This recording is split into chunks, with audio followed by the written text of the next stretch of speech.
On today's episode, we're talking about Lil Buddy Bill Simmons and the first team, Jalen Green, and we're doing a season recap, including grades for the young core of your Houston Rockets, our double.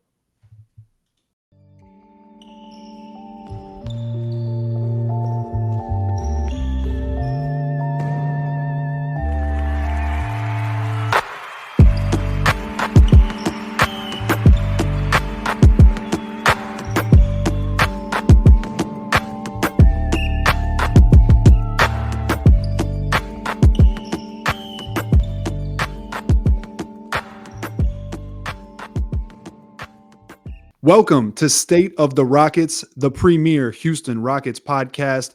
My name is Roosh Williams. I'm one of your hosts. I am also host of the Noble and Roosh Show, which is an NBA podcast hosted and presented by Ball is Life.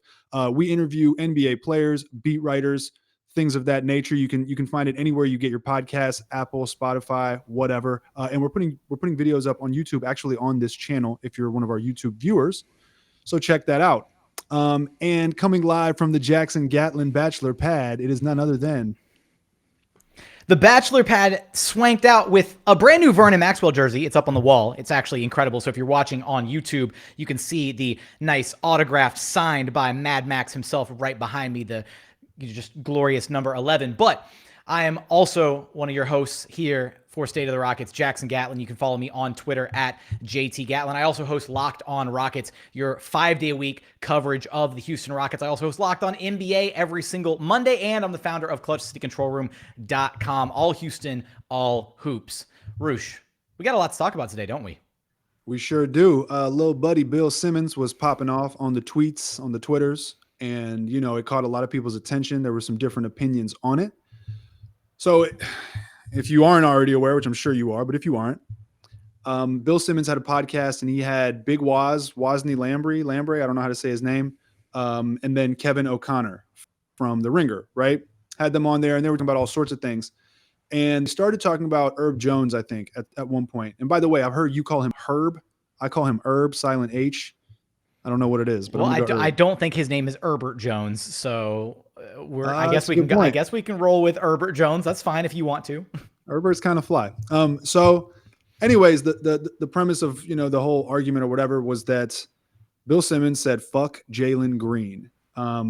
He said I don't care if he scores 40 points, and he said he would prefer Herbert Jones over him for whatever, the first team all rookie, right? I don't know if he exactly said first team all rookie, but the debate basically became, hey, Herbert Jones for that fifth slot, because everyone presumes Franz Wagner, Scotty Barnes, Cade Cunningham, and Evan Mobley will make the team. So that fifth spot is the one that's like up for grabs between Jalen Green, Herbert Jones, Josh Giddey. Those are probably the three.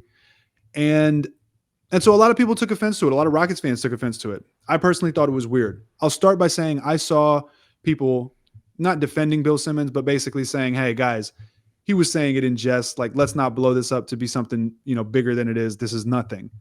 And on one hand, I agree with that, right? Like, he was just like, fuck Jalen Green, like, whatever. I don't care, but I'm taking Herb Jones, right? So I get that, and to some degree, I think we should definitely restore just being able to like casually and freely talk, not policing every single thing someone's saying in some crazy way, just because you took it the wrong way. However, the flip side of that argument is, number one, first and foremost, we're never going to escape the first and foremost. We're going to find a way to sneak first and foremost into every single episode from here on out. It's going to happen. And every single time it happens, we're both going to cut up the moment it does. It's such a versatile yet necessary phrase, and it's so perfect for introducing a thought. But first and foremost, he already had made some like weird comments about Jalen Green, right? Before the draft, I think everyone knows, he said the first 4 or 5 guys, meaning Scotty, Jalen Suggs, Cade Cunningham, Evan Mobley. He said something to the effect of they seem like, we guys, as in like team. And Jalen Green seems like the only me, there's no I in team, that kind of player. Which I guess he's evaluating prospects and that's what he sees. If he was an actually talented talent evaluator, maybe I would give him more credit there. But he's just a guy that like just looks at people and says, I don't like that, So he's obviously looking at Jalen Green and just making like a judgment, right? So that's for starters, first and foremost. We should make that a segment. But second, is he talking about any other rookie like that? You know what I mean? And that's kind of the distinguishing thing for me. That's one of them. Is I only hear him talking about Jalen Green like that. I don't hear him saying F anybody else, right? And then, in addition to that, furthermore, he's an actual voter for the award. He is actually a voter. So he needs to understand the responsibility that comes with that role when you're talking about the people you're voting about. You just say, fuck one of them. That is unprofessional at best, immature at best, and it's much worse than that at its worst. So that all of that put together for me is just like, I get the jokes, but it kind of just contributes to the whole idea that, people, it's like the Harden thing. They were like, I hate watching him play, but okay, but he's good, but you hate watching him play. So that's like why we're going to bash him. It just feels like that. It just feels like a very subjective thing. Now, does Jalen Green deserve to be first team over Herb Jones? I think so. And I'll wrap this up because I've been going for a minute. I had to get that rant out, but I think so. He scored almost 2 times as many points for the season as Herb. I think Herb had like 9 something points. Jalen had 17 a game. He's efficient on high volume. Herb Jones is efficient, but on much less volume. And listen, when you're asked to play a role, if Jalen had one role and it didn't require putting the ball in the bucket, it just required all-out defense, if that's the guy he was, given his work ethic and what we know about him, I think he would do that. But we asked him, like Herb Jones is sitting there playing a role, right? And he's able to play alongside Brandon Ingram and CJ McCollum creating. You could even go up to guys like Scotty Barnes. I'm not going to extend this argument to them all the way, but circumstantially, Scotty Barnes has Van Vliet, Siakam. Cade was doing all the creating, which is why personally he would be my rookie of the year. And then Mobley, next to Jarrett Allen, shoring them up defensively. Cleveland had like the 21st. They were 21st, I think, in defensive ratings since Jarrett Allen went down. So injuries impacted those guys as well, right? Because he's like playing around people. But the Rockets, and they're able to play next to those guys while they create the advantage. And these guys are mostly playing a role and flashing, in terms of being a number one option on certain nights. The Rockets were asking Jalen to create the advantage. So the role that they're taking on, like you can feed off of someone else creating the advantage and do what you do and really shine and play to your strengths and be Herb Jones. Herb Jones is a great player, incredible defensive player. We saw it in the play-in the other night. Capable shooter. We've seen these things, right? But he's playing off of someone else creating the advantage.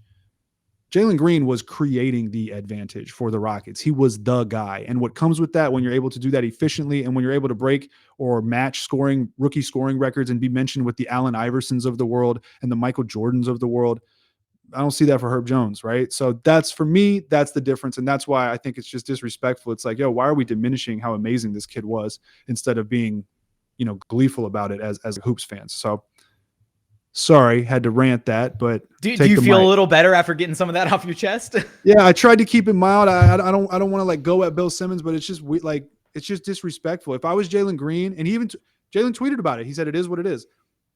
Like it obviously got to him to some degree. If I'm Jalen Green and I just ended the rookie season like that, and then I got to turn around and not only realize like, oh, I think I'm about to get snubbed for first team, and then guys like Matt HP Basketball, who initially said he had Jalen Green not even on the second team until I presented an argument and he changed his mind, that's got to hurt, And so, and then on top of that, to say F the kid, whether it's in jest or not, it's like, when someone's in authority, when someone is an authority and they are in charge of something with respect to who they're talking about, if it's a politician, if it's like a teacher on the board or something, it's just a principal at the school saying, hey, fuck Johnny, Johnny's like, what the fuck? What? So poor little Johnny Appleseed catching strays over here, man. What happened? But what are your thoughts? Please take over.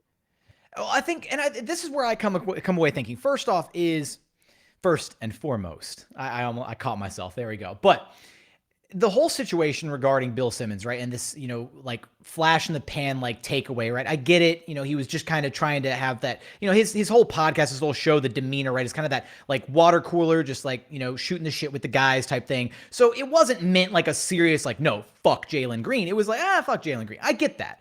Sure. That said, from the angle that you already covered with the, him being a vote haver when it comes to these awards that impact players' careers have like bonuses and stuff tied into them. Like either you do away with bonuses and stuff of that nature being tied into some of these awards, or you better carefully vet the guys who have the votes and make sure that there's not somebody with a predisposed like hate boner for the entire city of Houston, because that's exactly what Bill Simmons is. This is like a repeated thing with Bill Simmons that dates back like years. So he's already predisposed to hating the city of Houston and doesn't want to give Jalen Green his flowers because, again, he's playing for the Houston Rockets. So why would he give Jalen Green his flowers? But in all this, I am frustrated and upset that the biggest thing for me is that people who do prefer Herb Jones as a player to Jalen Green, right? Because they prefer the defense, they prefer the impactful winning basketball, whatever you want to throw on it, whatever buzzwords you want to use. It feels like a lot of people are using Herb Jones to prop up anti-Jalen Green agenda. And that's where I kind of draw the line. You can prop up your guy. If you think Herb Jones is the rightful like heir to that number one spot, the final spot on the all-rookie first team, bet. That's fine. Make the basis on their level of play. Don't make it about win-loss, because again, basing anything off win-loss for rookies is one of the dumbest, like most brain-dead arguments that I've ever heard in my life. So there's that. And where did that come from? When suddenly has win-loss ever mattered for a rookie? Make it about the defense, even though I still think that's a crap argument that you would take Herb Jones and what he provides you defensively over Jalen Green and how electric he has been offensively and just the all-around package that he has as a rookie player. Nobody's trying to build a team around Herb Jones is the problem, right? Like, he is an ancillary piece. Evan Mobley is arguably an ancillary piece. Even Scotty Barnes, right? They are role players essentially being asked to fulfill a niche role on their team while the star players are delivering for the actual team. So if you put Jalen in a situation where he had a couple all-stars that he was able to feed off of, like you mentioned, yeah, things would probably look a little bit different. If you stuck Herb Jones on the Rockets right now in place of Jalen Green, worst team in the association. One, Herb Jones is not elevating the Rockets any further. Like, in fact, they maybe get worse with Herb Jones in place of Jalen Green. Two, nobody's going to be talking about him because the NBA is such a narrative-driven league that at the end of the day, people love a good feel-good story, right? And the Pelicans are kind of a feel-good story this season, right? They've dealt with all this drama with Zion. Is he gone? Is he going to stay? Will he play? How big is he now? Like all this crap that they're dealing with, right? And so now they have a feel-good story. They pick up CJ McCollum. They start racking together some wins. They make a push for the play-in. Oh my God, they're in the play-in. What's happening? Jose Alvarado's incredible. Grand Theft Alvarado, one of the best nicknames in the NBA, by the way. I love everything the Pelicans are doing. That's amazing. That's the first time I heard that. Grand Theft Alvarado. Oh, dude, it's so great. It's absolutely amazing. That's an all-timer right there. And Herb Jones has had an impressive season. Like, Herb Jones has been fantastic. He should be rightfully getting some all-NBA defensive team votes as a rookie. That doesn't happen often. But to then come in and have these arguments about, oh, well, he's in a winning situation. He's actually contributing to a winning basketball team. Like all this. Those are half-baked arguments that can be, like, again, derailed within 5 seconds. So at the end of the day, I think it's stupid that we have to kind of, talk down about another player to prop up one guy. If your argument is Herb Jones is the better player and deserves the all-rookie first-team selection because he's a better defender, he brings more to the table, all of that, fine. I still think it's a faulty argument, but I can live with that. What I can't live with is the other, like, goalpost-shifting arguments that Simmons and others have included in this basis of, like, oh, well, win-loss matters, and, like, he's playing for a team that's winning. I mean, LeBron didn't drag his team his rookie season to the playoffs. Do we condemn him for that? Kevin Durant's team was atrocious his rookie season. Do we condemn him for that? No. These are like all-time Hall of Fame players. And the way that Jalen Green closed out this season and the way that he's played throughout the season, realistically, ever since coming back from his hamstring injury, he's been phenomenal in about 49 games on great efficiency. He looks like a future like superstar. So how can you deny him for that? How can you try and say, oh, well, he was crap for 2/3 of the season? Makes zero sense. Like, the arguments are just, frankly, pretty brain dead. And my last silver bullet here is that Bill Simmons is basically the podcast equivalent of Herb Jones. You put some all-stars around him, and he looks really damn good, but you put him by himself up on a pedestal, he wouldn't do jack shit. There we go. Wow. Ooh. My All goodness. right. Doom, doom. Fuck Jay-Z. That's ether. So I'll say this, okay? first and foremost, they're going to, if there are any non-Rockets fans on here, specifically if there are Raptors and Cavs fans, they're going to come at you for calling Barnes and Mobley role players.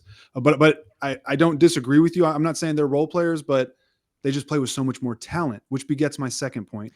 If I can, in the moment, if I called them role players, that's not exactly what I was going. Right, they're filling the niche of like an ancillary piece right now. Right, they aren't tasked with being the number one option for either of their respective teams. And if any Raptors or Cavs fans take exception to that, then they need to wake up, because they're not. Right, Evan Mobley is not tasked with shouldering the offensive load for the Cavs. Right, he's second or third option offensively at best for that Cavs team. And then same thing for Scotty Barnes, right? He's like third or fourth option offensively. Those guys are tasked with playing extremely good defense, rebounding hard, like doing these extra things, winning things that you need to be a winning team. And they've contributed to winning basketball. That's why those guys are neck and neck right there for Rookie of the Year alongside Cade Cunningham. Absolutely.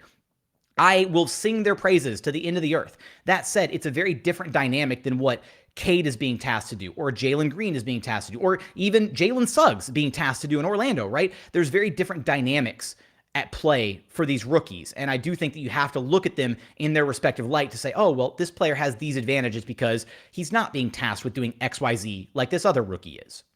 It's just context. Right. And that begets my second point, which was going to be, if you have more talent, okay, it's much easier to hide your weaknesses, right? Not to put any of those other players down, but they're playing next to like all-stars. Brandon Ingram, wasn't he an all-star this season? Am I tripping? He was. CJ McCollum, surprisingly, right? That was the wildest thing. CJ's never been an all-star, but I mean, who gives a shit? He performs on that level, right? And we saw it the other night, right? Who's the other one?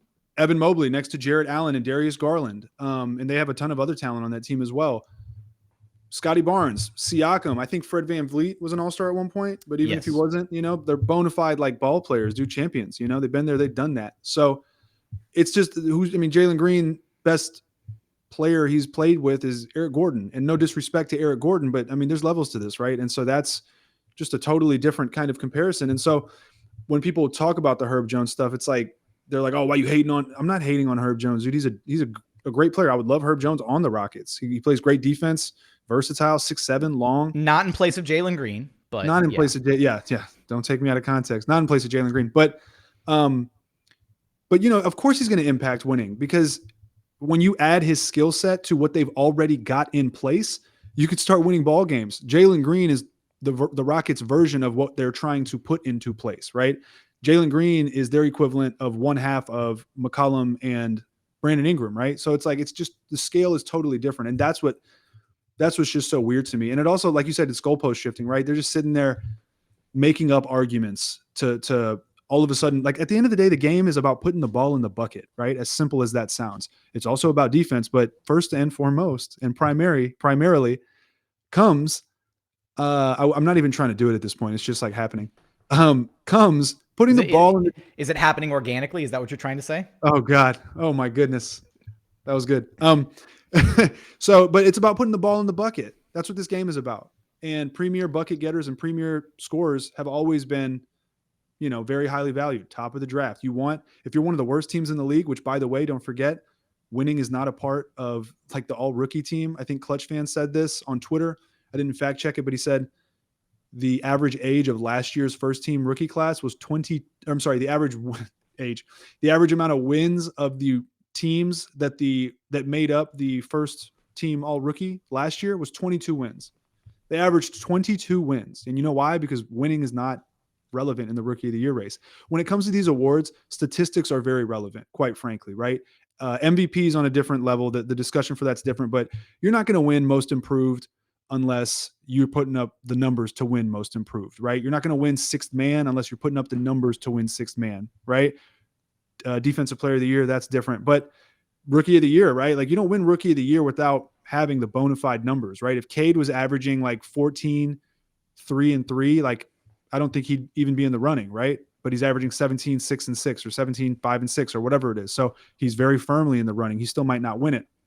But the point is, and then people want to take away what Jalen Green did. Like they're showing themselves by saying, oh, he had a terrible half of the season. And if you go look at the numbers, like I was arguing with Sam Vicini on Twitter, and he was saying he had a 16-game stretch where he was terrible after he came out from the injury. And I said, nah, man, if you look at it, the first 8, he was balling. And then the subsequent 8 after that, he shit the bed. So it's those 8 games really stood out. But if you look at the numbers and the averages for the first 8 games, they were good, like pretty good. They weren't the superstar performance that he had at the end of the season, but they were good.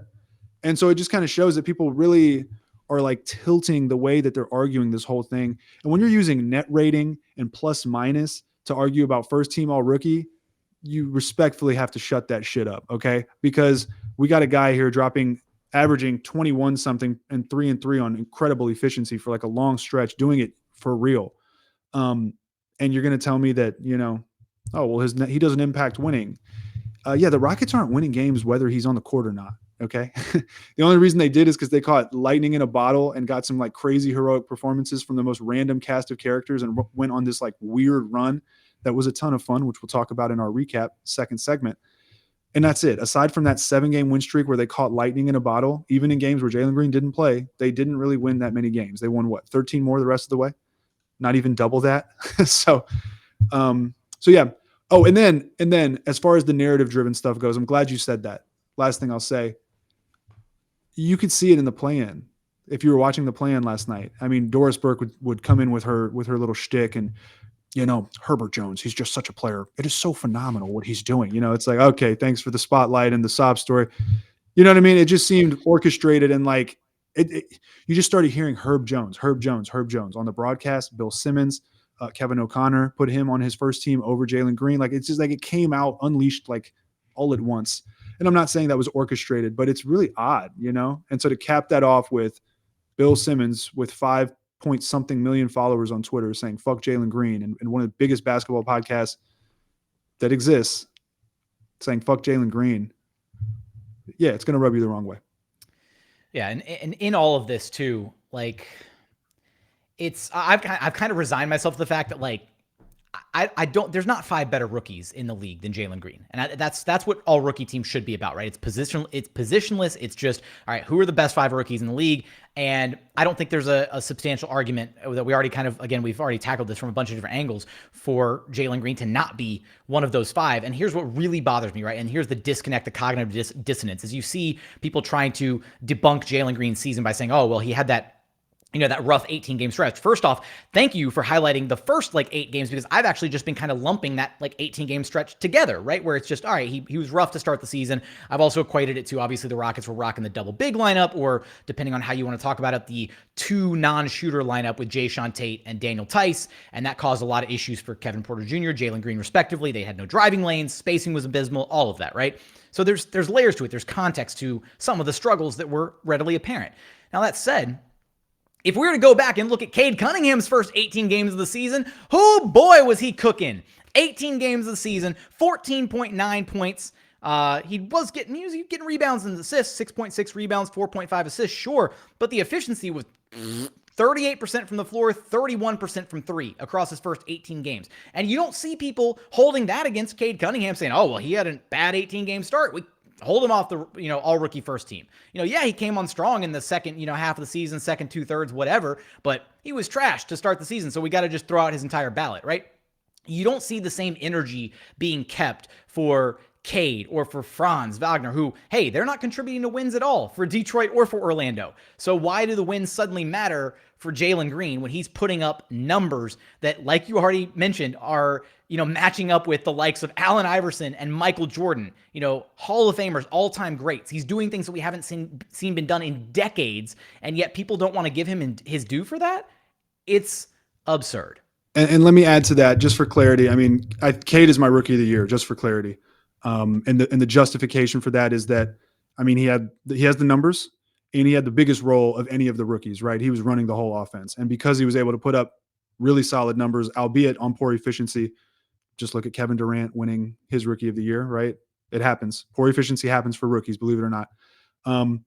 So he'd be my pick for the year, but I'm glad you brought that up because he stunk it up and his efficiency still is not good for the whole season.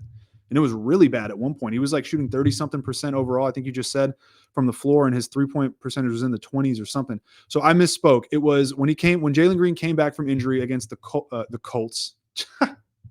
The Colts against the Indiana Pacers on December. No. This is now a State of the Texans podcast. You messed us up. We got to shift complete gears now. Davis Mills, the truth. No, we're gonna talk about Davis Mills. December there we go. I had to bust out the Davis Mills. All right, go ahead. I don't know if we did it on this podcast. I don't know if we did it on this podcast, but me and Jackson were talking at one point. I think we were just like on the phone or something. Davis Mills, and I was like, "Yo, who?" I was like, "Are you sure you got that one right, buddy, Davis?" So, anyways, but look, Jalen Green got hurt and comes back December 23rd against the Indiana Pacers. Okay. The first 9, he averages 17.7 points per game, 2.9 rebounds per game, 1.7 assists per game, 2.2 turnovers per game. He shoots 12.6 shots per game, 44.2% from the field overall, 6.6 3-point attempts per game, 40.7% on 6.6 3-point attempts, and 83.3% from the free throw line on 4.7 attempts per game. For the first 9 games that he's back, they play the Pacers, the Lakers, the Heat, the Nuggets, the Sixers, the Wizards, the Mavericks, the Timberwolves, and the Sixers again, okay? Then it's the next 8 games after that. So those numbers are pretty freaking good, right? Like, I mean, that's like if that's what he averaged for the season, that'd be incredible. And then the next 8 games is where he starts playing poorly. And then he picks it up again right after that. And then we're off to the races. Like that, I mean, that's it. Now, in the beginning of the season, he had ups and downs. His first 2 games ever, like poor shooting games, 9 points. Then he has the 30-point outburst against the Celtics, 8 threes made. Then he has the 24-point game against the Lakers with those 2 crazy threes over Anthony Davis at the end of the game, and the Rockets almost win it. Then he has 23 points against Cade Cunningham on, 8 of 20 from the field. So that's not great, but I mean, he had 23 points, five boards, 2 dimes. Like, give me a break. And then he has 21 points on 6 of 14 from the field against the Thunder, all in that first month. So when people say, oh my God, he was so bad. Yeah, the averages aren't great, but it's not like he was awful. He was like, he already set the high scoring in a single game for any rookie at that point. Obviously, he ended up beating it himself. Franz Wagner beat it, and then he beat that with 41. But he had 30 points in the third game of the freaking season, and 24 against the freaking, so the narratives are overblown. And that's what I want to focus on. Don't let people tell you, oh, he was awful for whatever the season. Let them know he came back from injury. The Rockets ran that double big bullshit for the first 17 games, and he still had some highlight performances. I'm giving you the argument for Jalen Green, by the way. If you want to repurpose this in your Twitter threads, go for it. Use your own version. Plagiarize the Mastodon. First 17 games, double big lineups, fucked everything up, worst offense in the league, terrible coaching rotations. Amidst that, Jalen Green still dropped the 30 bomb, the 24 bomb, 23 bomb, 21 bomb, okay? After that, he gets hurt, has 11 points in the first quarter of the game where he's hurt. I was at that game, so maybe I'm the bad curse here. Gets hurt, comes back December 23rd, first 9 games, puts up very good numbers on very solid efficiency. 8 games after that, has his low stretch of the season, and then he was off to the races after that. So just keep that in mind, because people talk a lot of shit about Jalen Green, and I don't think all of it's true. And it's pretty much February, right, where he picks up, and then after the All-Star break is where he goes crazy. So yeah, he's first team All-Rookie for me. If you don't think so, I don't know what to say. I mean, I understand the defensive arguments, but I just think that is significantly outweighed by the offensive flashes and consistency that we saw from Jalen Green. No, if you don't think so, you need Jesus. Maybe not that Jesus. You need Jesus Shuttlesworth. I don't know. You need something if you don't think Jalen Green is All-Rookie. You don't know hoop if you don't think Jalen Green's All-Rookie. I'm sorry. Like, it's just, I can't come up with any valid argument. And again, like, I threw this one out there, and I had a lot of people angry about this comparison, but it's like the debate between Herb Jones and Jalen Green is like debating between who you'd rather have between Tony Allen and Kobe Bryant. Like, come on. Like, please. Like, who wins that? Like, Kobe wins that 11 times out of 10 every way to Sunday. Like, please. Right. Be more critical with your thinking.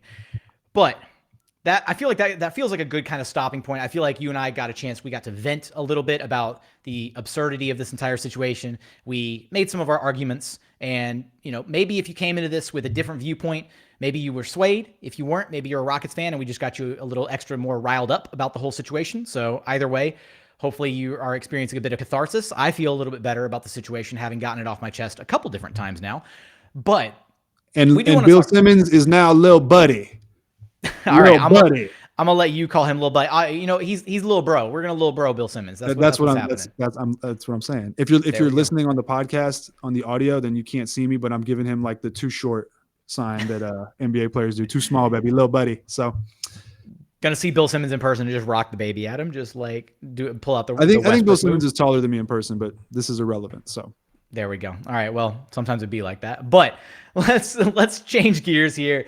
Let's talk about just the Rockets season, which we kind of did talk about it a little bit here, just kind of highlighting some of the ups and downs of Jalen Green's play throughout the season. Because what I like to do, Roosh, when we try to take a look back, through a lens at a season, in its entirety, I think that the best way to do it is to try and look at a season and kind of segment it right into certain areas.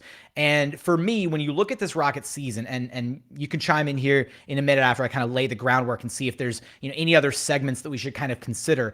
I think it's very clearly divided into kind of 4 parts for this Rockets season. So I think the first part is the double big lineup, right? So Rockets were trotting out the double bigs, the 2 non-shooters. It was a dumpster fire, 15-game losing streak, all of that, right? So they have the double big lineup. Then we have the miraculous 7-game win streak. So double big lineup is part 1, phase 1 of the season. Then we have the 7-game win streak. We have the insane performances. Gary Bird hype is at it, on 11, at 10. We got the MVP chance in Toyota Center against Brooklyn, against James Harden. That was the height of the win streak, obviously. And then the win streak ends, right? And in that mix, maybe there's a bit of overlap between these 2 phases, but in that period, right, the Rockets lost Jalen Green due to his hamstring. Then they lose Kevin Porter Jr. soon thereafter. KPJ wasn't actually a part of the final 2 wins of the Rockets win streak. So I kind of want to lump those 2 areas together, essentially the period of time where the Rockets were missing both Kevin Porter Jr. and Jalen Green, because that gap of time where they both missed time together allowed them to go over film, really kind of see where they weren't being as impactful as they could be. And then they both eventually came back into the fold. And then we kind of have the final 2 segments of the season, I think, maybe 3 segments. You got the pre-All-Star break stretch for the team. Then you've got the post-All-Star break stretch for the team where they're still playing the vets. They're still, trying to unlock what they have. And then you have the final little stretch of the season where they shut down the vets. So I think in total that comes out to about 5 or 6 stretches, phases, points throughout the season. Does that sound about right? Is there any stretch of the season that you think I missed before we try, kind of dive in and just, dissect it a little bit further? Can you categorically just recap them so I can hear them all at once? Double big lineup, phase 1. Win streak and why am I counting on 2 separate hands? What is wrong with me? All right. Double big lineup is phase 1. The win streak is phase 2. Then the double injuries to Kevin Porter Jr., Jalen Green was phase 3 of the season. Then you get those guys back, and it's basically from that point until... When is phase 3? Can you remind me? Phase 3 was right after the end of the 7-game win streak, right? So as far as the season is concerned, let me double check, make sure I got my numbers right here. I want to pull this up. That is the wrong tab. I remember this. So yeah, the win streak ended against Milwaukee. A tightly contested game against Milwaukee, right? The Rockets actually put up 2 competitive games against the Milwaukee Bucks and on the road against the Memphis Grizzlies. And then they actually came back and had that, insane come from behind win on the road against Atlanta. But that was essentially where, again, the win streak kind of derailed. They didn't have KPJ, Jalen Green in the lineup, so they were without their dynamic backcourt for a stretch of the season. I remember things were pretty gloomy around them because it was well, what are we getting hype about, right? We have no Jalen Green. We have no Kevin Porter Jr. It was some dark days in that little stretch for the season, despite the crazy comeback win from Atlanta, because that was, probably one of the top 5 games of the year. So you have that stretch. And then I think from there, it just kind of goes into there's just this, I don't want to say a lull, but there was just a big stretch where the team kind of started to grow and develop together. Let's do this. Go ahead. Let's go double big, Mm-hmm. win streak. Okay. Win streak ends. Where's Milwaukee? December 10th. Then we'll do. Okay, KPJ and Jalen out. Right. That's 3. Basically December. Then Kevin came back right at the end of December. So let's just cover January, like New Year's into January, kind of. Because January was the low point of the season, right? Yeah. And then the rest of what you said. Yeah. January to me is like the gray cloud over the season. That and the double big lineup. Should January? Well, and that's the crazy thing, right? Is like in this way of like, you know, the way that I try to approach it by like separating the season into certain segments. Like it kind of feels like that one, obviously, like the New Year's Eve and New Year's Day debacle, and then into the Wizards game on the road, right? Like that little 3-4 game stretch feels like it should be its own little like isolated stretch of the season, right? Because the Rockets were. What's the New Year's Day debacle? I was at Kevin Porter Jr. and Christian Wood not returning, man. No, that was not the Miami Heat. I'm saying that was New Year's Day. That was the second night of the back-to-back. Miami Heat was New Year's Eve. New Year's Day was the Denver Nuggets. New Year's Day. Okay, New Year's Day. Sorry. Right, yeah, so New Year's Day. So it's that 4-game stretch, right? So Miami Heat, hotly contested game. They wind up losing. Next day, Denver Nuggets, New Year's Day. And remember, the refs were atrocious in the Miami game. So New Year's Day happens. KPJ, Christian Wood, all that drama unfolds. Then they're suspended for the Sixers game, and the Rockets have nobody to throw at Joel Embiid, which was hilarious. And then he came back and hit that game winner against the Wizards, right? Yeah. So that was like, to me, that's kind of like almost a bit of a, I don't want to say a turning point for the season, but that was like, okay, like we have this, like, all right, they went through this huge issue, a lot of drama. How are they going to come back? How are they going to answer that? And then from there, it was like KPJ kind of came back and was like head on his shoulders, like, hey, I messed up. Let me own up to it. Let me see what I can do. And it was that stretch from like January on into like All-Star break, like when Dennis Schroeder got added to the team, basically. Got you. Okay. I mean, if you want to go like categorically through, we can like do like quick little summaries of each thing. I also have just general thoughts on the season. I think general thoughts are good. I think it's just like, we don't need to dive in. Like, you know, the purpose for that wasn't necessarily so that we can, you know, focus on each little segment and be like, well, what happened? What was wrong here? Cause like, we know what was wrong with the double big lineup. Like it was trash. Like the lineup sucked. The spacing was awful. It was more so just like, how do we remember the season, right? What are the standout segments of the season to me? And at least to me, those were kind of the ones that I wanted to highlight, the stretches of the season that truly mattered in the grand scheme of things. I think you nailed it accurately. Which of those stretches was your least favorite? Which was your most favorite? Oh, I love that. I think it, and I feel like we're going to be in lockstep on this one, maybe, but I think for me, the least favorite had to have been when KPJ and Jalen were both out. It was just like, it felt like for stretches, it felt like there was nothing to root for, because you're like, the entire season is about development. It's about the growth. Can these guys play together? All of this. And without either of them out there, you were just like scratching your head wondering like, all right, when are they coming back? Like chomping at the bit to see what they can actually do. And then for me, the stretch that has to be like, and this is probably everybody's highlight stretch of the season, right? It was when they finally shut down the vets, right?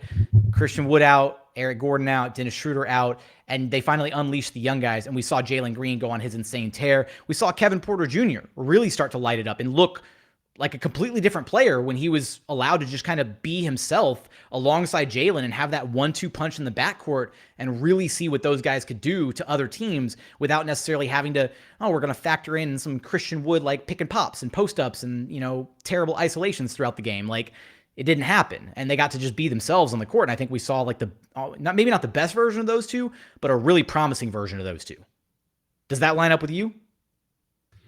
Yeah, I think so. My least favorite was probably the double big, because that's fair.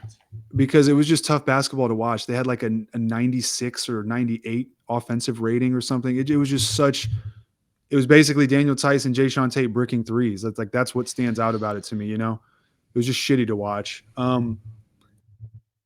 But I think my lowest point of the season was probably the Denver game. The Denver game going into the Philadelphia game, right? Because it was like, wow, this dude really got in his car and drove home.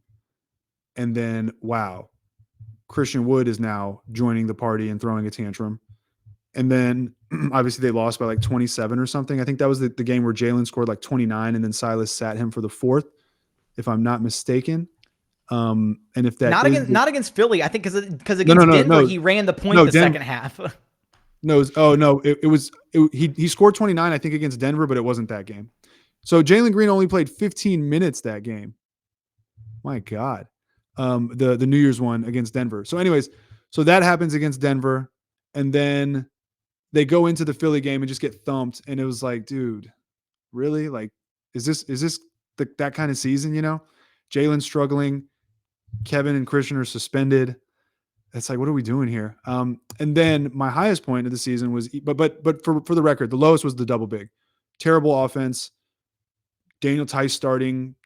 Jalen Green not, he was like PJ Tucker in the corner. It just wasn't, Josh wasn't really playing. Sengun was super limited. And we still, at that point, at least for me, I had an expectation of him playing like more than he ended up playing at that time. So it was all just kind of like, ugh, this is not fun. High point of the season when they shut the vets down, because that's the team I wanted to see. That's the team we all wanted to see all season, right? You could, some people would say add Christian Wood in there. Sure. But Kevin Porter Jr. going off, Jalen Green going off, both of them getting 20 plus shots a game and like being just unleashed. Sengun starting, Garuba playing, Josh Christopher playing, dropping a 30 bomb. Like that was fun. And I think that was more fun than the win streak. But the win streak was fun. The win streak was a lot of fun, especially when Garrison Matthews was just like, going crazy. And we had the whole Gary Bird thing. So that was fun. But the win streak had shades of Linsanity to it with Garrison Matthews. Like that's what it kind of reminded me of a little bit. And not like, I'm not talking like, any version of like, I'm talking like the New York Linsanity, right? Like I know he carried the nickname over to the Rockets, but it was never quite the same, right? Never had that same peak. Like that's exactly what we kind of experienced, that lightning in the bottle, flash in the pan success. You had the EG game winner against the Magic, like all these things to keep that win streak alive and going. And for it that to culminate, crazy double overtime game or whatever against Charlotte. Oh, probably one of the games of the season like that both teams were on fire in that game. And again, to have it culminate in ruining James Harden's return to Houston in that game against the Brooklyn Nets, like it was an exciting stretch, even though we knew it didn't mean like this team was going to suddenly start like vying for like a play-in spot or anything. It was a fun stretch of basketball. So I'm with you on that. I do still have to go with that final stretch of the season though, but go ahead. No. You do what? Well, I was curious, just, we're talking about these different stretches, but, and this is the part that's really hard for me. Like, is there a game of the year that you have in mind? Like the one that you're like, that has to be the game of the year. Because I feel like there's a lot of good ones to choose from. Yeah, there are a lot of good ones to choose from. Recency bias is a very real thing, right? So Jalen Green dropping 41 is like, I wanted that so bad, right? And we got it. Was it the best game of the year? No. But was it my favorite performance of the year? I would have to say probably yes. The Charlotte game was incredible. The Atlanta comeback was absolutely wild. The Brooklyn one that you mentioned was hilarious. Gary Bird clamping Harden at the end and stealing the ball. I'm trying to think. I will never forget being in the building, hearing those MVP chants for Gary Bird. That was like peak rebuilding team moment where you're getting MVP chance for the dude that just signed, a contract like what, 3 weeks before that, 2 weeks before that. Like it had been pretty fresh. Like the ink wasn't even dry yet on the contract at that point. Yeah. Beating Utah on the road was hilarious. I think that was the first time that the Rockets played against Daniel House after releasing him. I could be wrong about that, but that's how I remember house it. For the team though. Oh, the house for the team. Yeah. I'm pretty sure that was it. So that was, that was a lot of fun.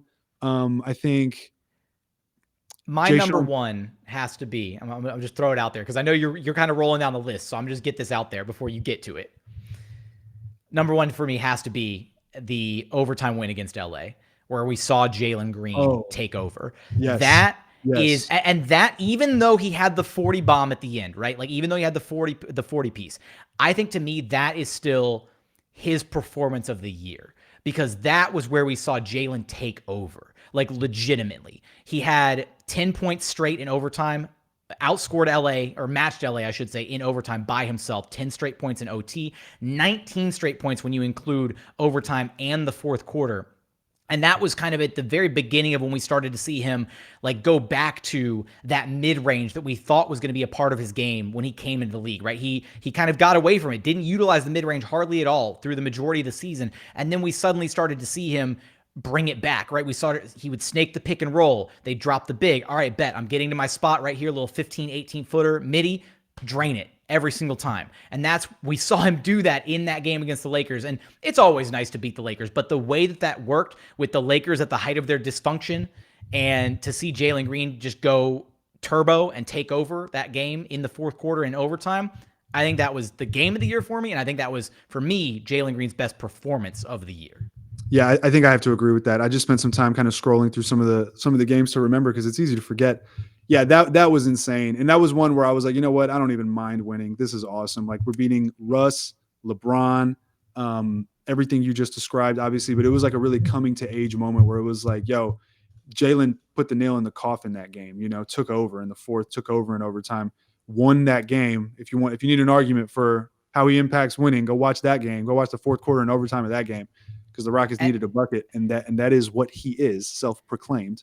And it was even better. First off, that's incredible. That was an all-timer quote right there by Jalen Green. What have you learned about yourself this season?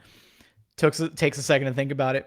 That I'm a bucket. Like, just come out like what kind, like, that is a level of swag that I can only ever hope to achieve like a tenth of. Like, just the confidence oozing out of that man. But I do think it's also like, it's so like that win was extra sweet, right? Because Jalen had the chance, early in the season on the road against LA, right? When when the Rockets were trying to put them away. Obviously, it came down to a KPJ game winner, but for him to have those moments late in the game, the big three over Anthony Davis, the step back, all of that, and for the Rockets to not be able to like really, climb that hill and knock down that door and actually take that win from the Lakers, for them to have that chance again later in the season on their home court to do it was a really special moment as well, I think.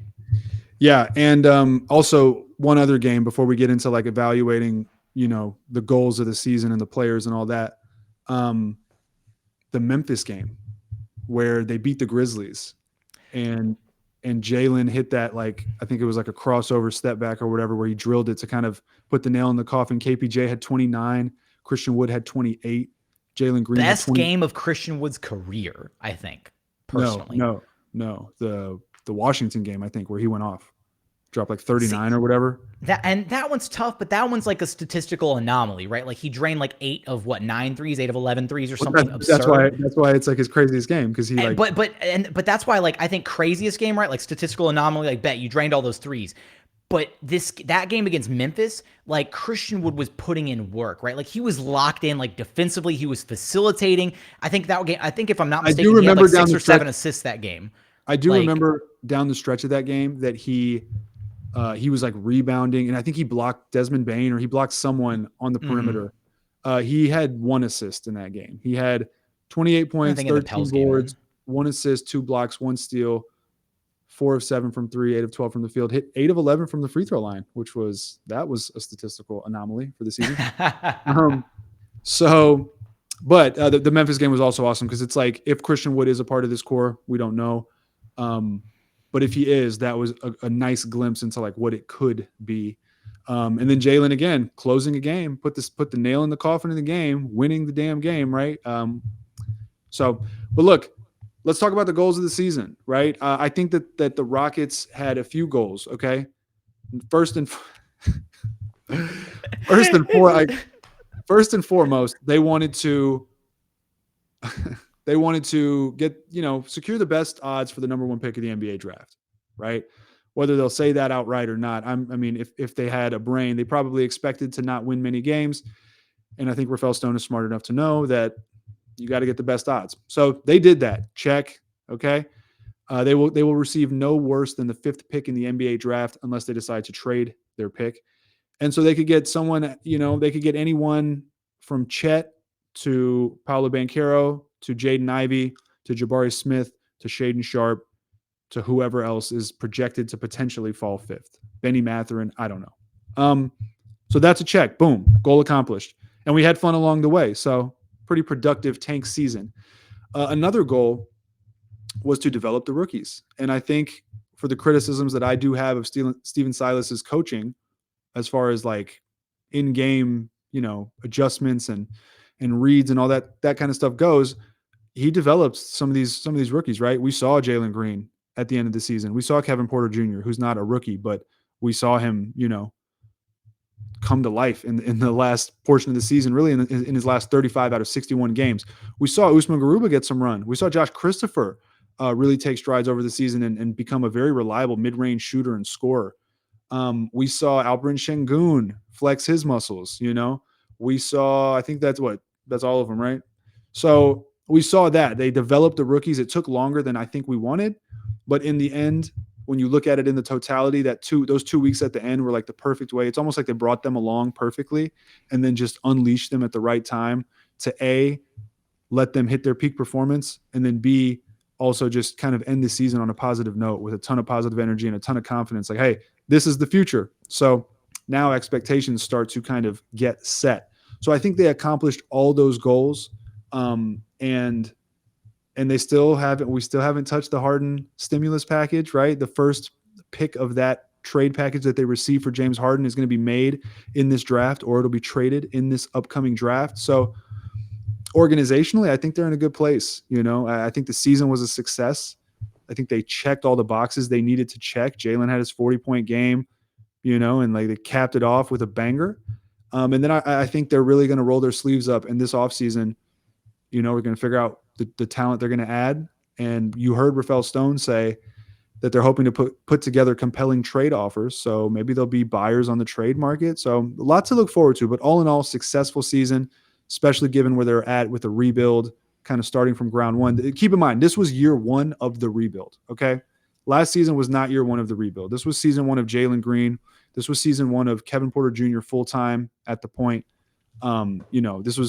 This was the year one of the rebuild. So the Rockets, I feel like, are a little bit ahead of a track. They got a potential superstar in Jalen Green in place. They got Alperen Sengun in place. They got some promising young rookies and then a couple other picks to come in that should be high tier talent. So all in all, successful.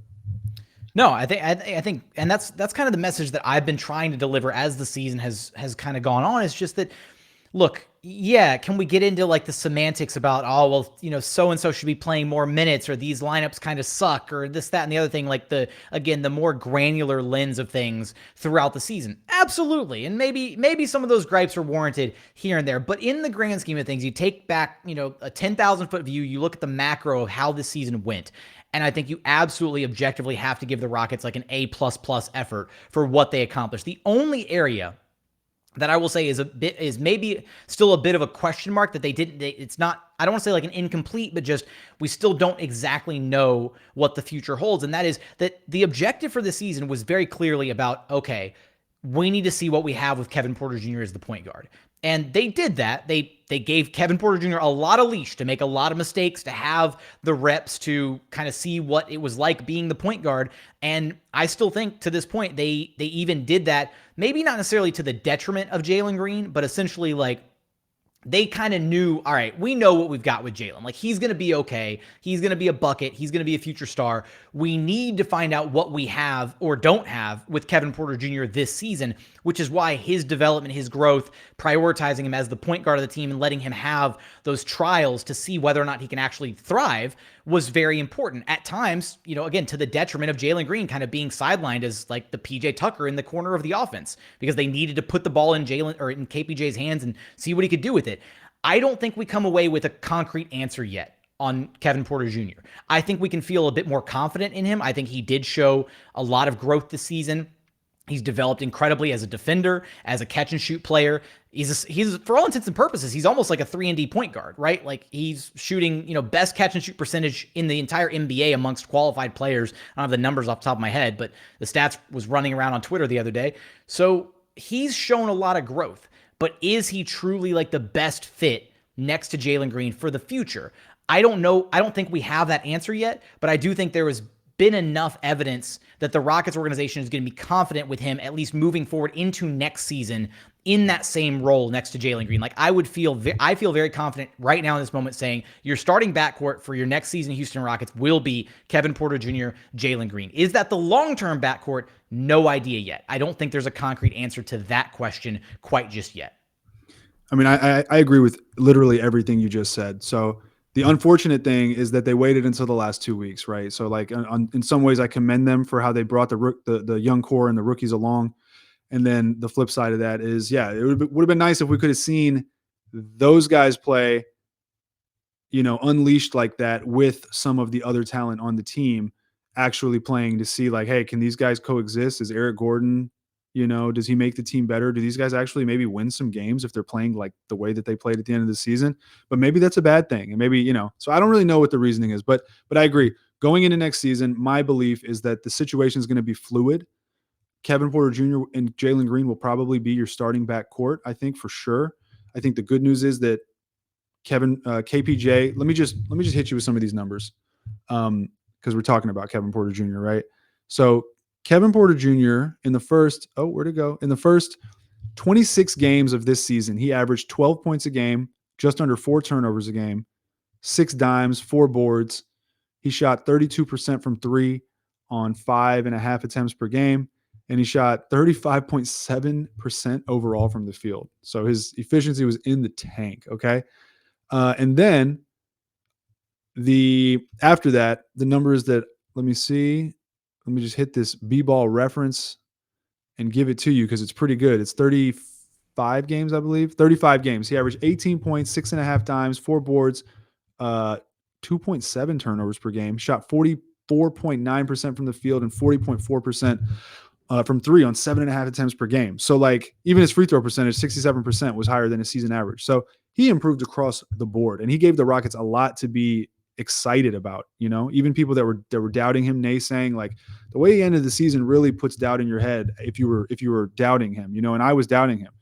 So it puts doubt in my head. So if you were doubting him, it puts more doubt in your head. This is getting really redundant with all the doubt that we've got thrown around. I'm doubting my doubt, right? So I'm a Rue Mastodon Doubtfire. So, but seriously, I mean, but seriously, he played so well at the end of the season that it was like, damn, I would love to see you and Jalen with, there's $47 million riding on the bench that the Rockets need to figure out. There's Eric Gordon's contract. There's Christian Wood. Like there's salary that could be filled in with actual players that fit this team. Christian Wood still might be that player. Eric Gordon maybe could be in some world, right? But you get what I'm saying.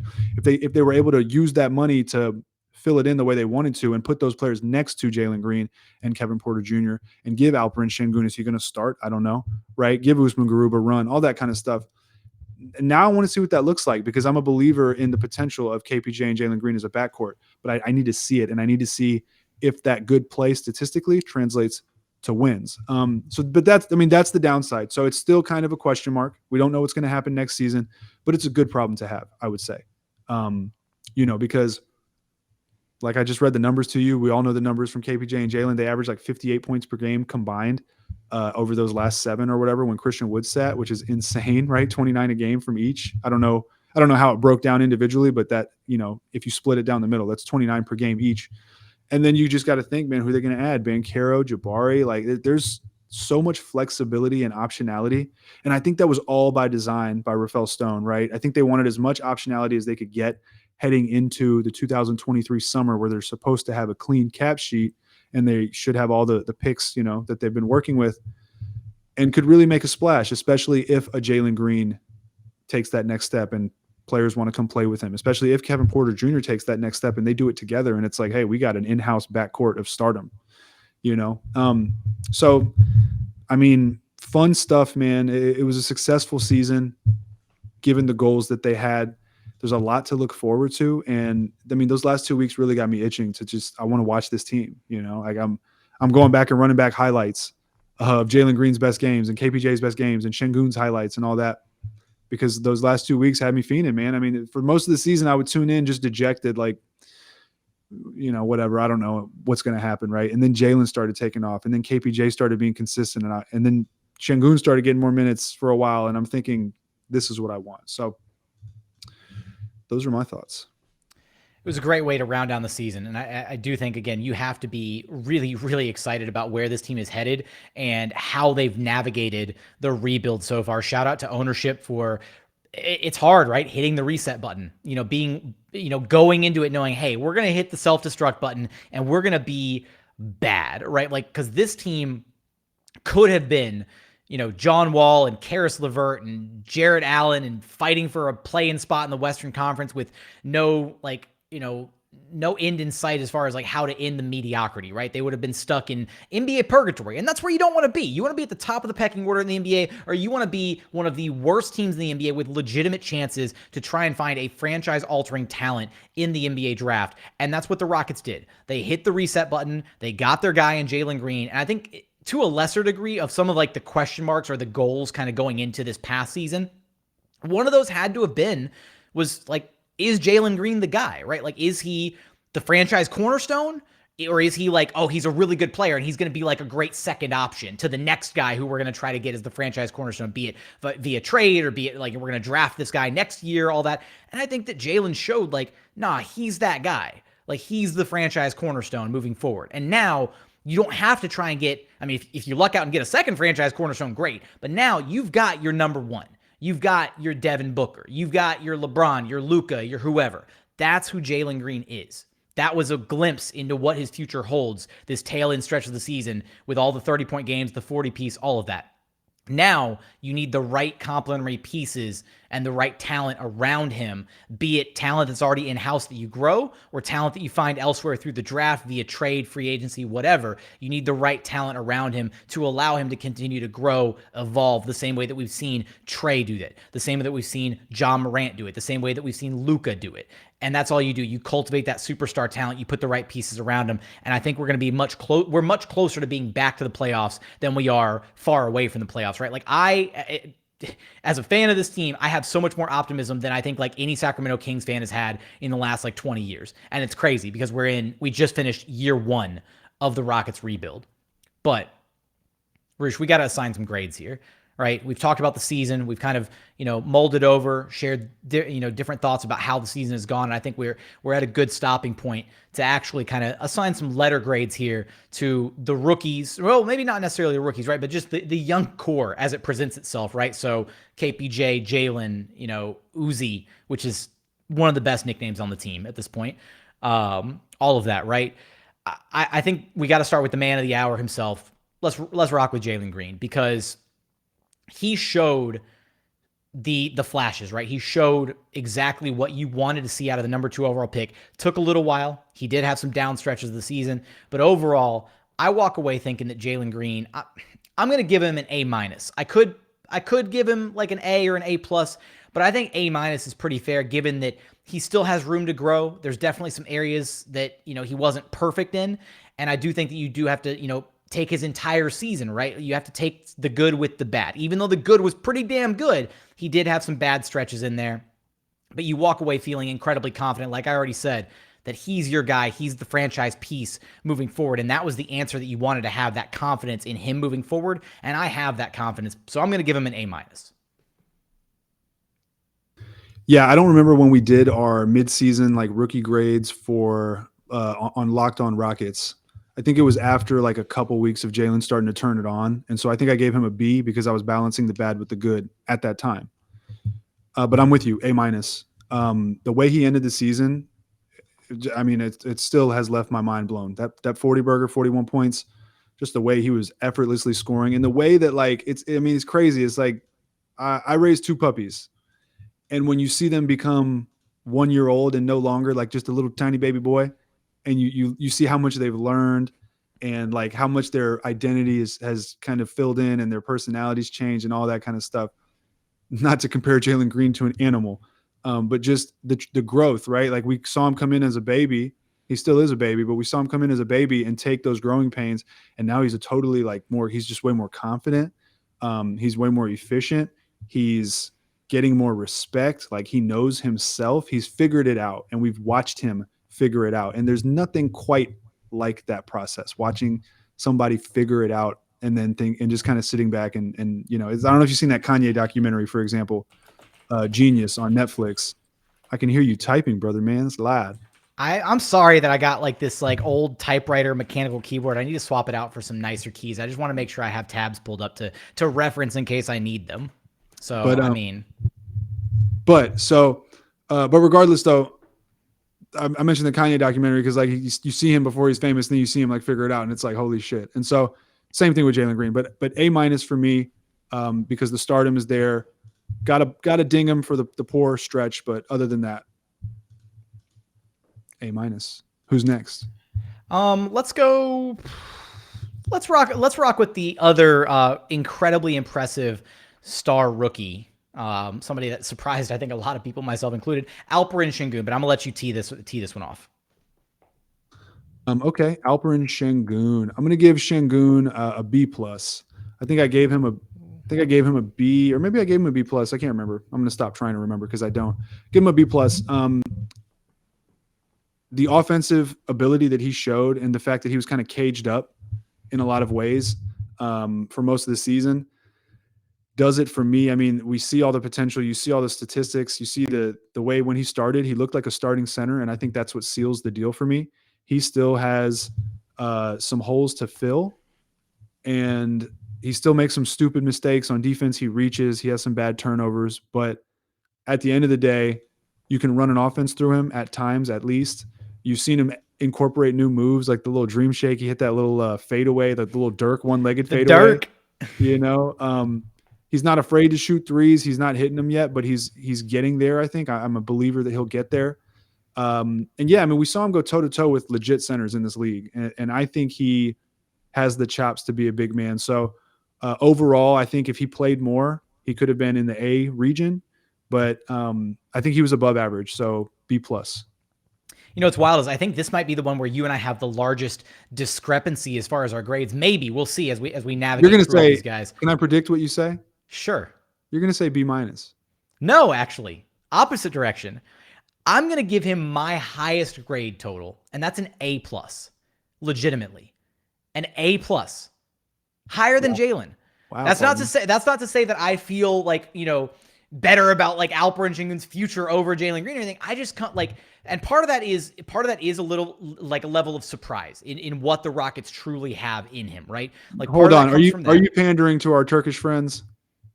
I could be, but no, legitimately, like I'm legitimately that impressed with Alperen Sengun because across the board, I think that he has shown in insane flashes that I didn't expect to be there. And again, a part of that's the expectation, right? Like Jalen Green was billed as being a number 2 overall pick, like, you know, best shooting guard prospect since Kobe, like all this stuff, right?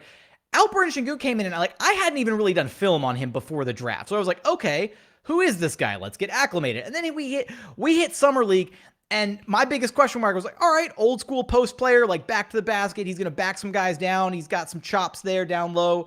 Like, is he going to be barbecue chicken defensively? And then he comes into Summer League, and defense was his best trait in Summer League. Like, you saw this guy hustling, recovering for block shots on the perimeter in the paint, like setting hard screens, making the passes, like all of that. And I was like, yo, this guy can play. Like, what? And I think throughout the season, we saw that in glimpses, right? We didn't get enough of it, right? I would have loved more Alperen Sengun throughout the season because we saw exactly what he did when he was given legitimate starter treatment, right? Legitimate starters minutes. He puts up numbers. The rate at which he draws fouls, the insane playmaking ability, how you can legitimately run an offense through him at just 19 years old. That is absolutely absurd. And so I do think that it kind of harkens back. Steven Silas highlighted this in his exit interview, right?